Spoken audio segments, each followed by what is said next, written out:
Let's start by just talking about what the key concepts behind Millennium Farms in Kenya, what they are.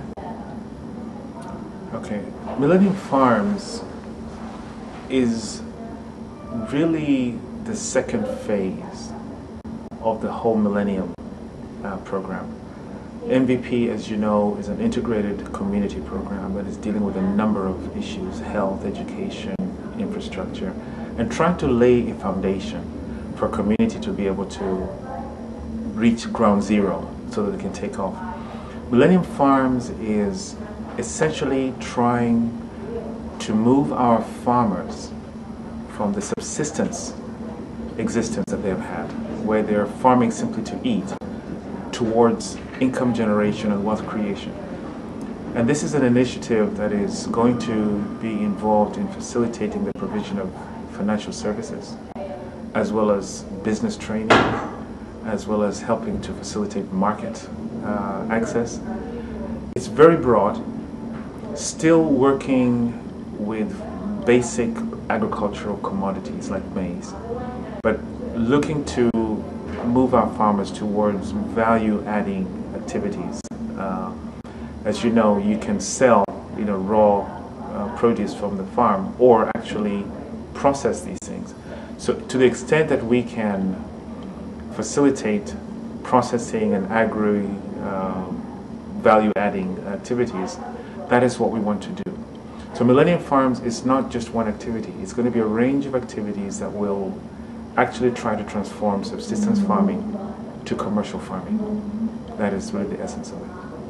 Great. So part of that is that we just initiated the credit scheme or the financing scheme to farmers. Right. Can you talk about the financing scheme and how it works? The financing scheme is still evolving. In Kenya, which is sort of leading the way with this whole program, and it's a program, by the way, that is going to be spread across all the different clusters in Africa.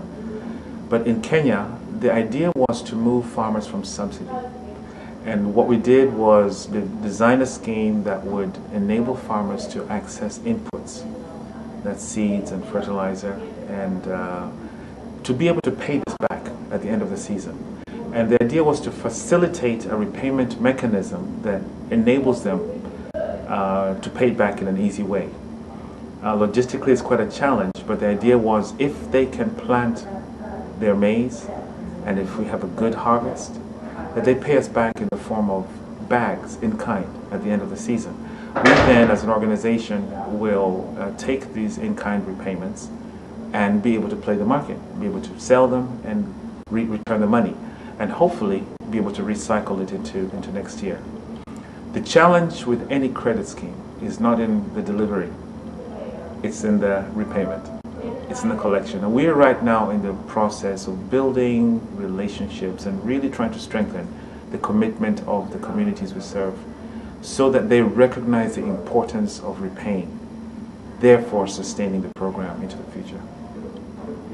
The credit scheme was started in January, actually at a time when the country was in crisis. There was a concern that Millennium Promise expressed, and Professor Sachs particularly was concerned that because of what was going on in the country, the political crisis that Kenya was going through, that the farmers that we've been working with would go through this season without inputs. So there was a temptation. Some people thought, well, let's just give them seeds and fertilizer. But in the end, the decision was, no, let's not break our stride, because this year we were planning to go to a credit scheme. And so what we did was we actually procured close to $1 million of fertilizer and seeds and successfully distributed this to over 12,000 farming households with individual loan agreements, and each of these people committing certain repayments to be made at the end of the season. So the taste of the pudding will be in the next few months as we come towards harvest and to see how the repayments will work. But I have every confidence that it's going to work well.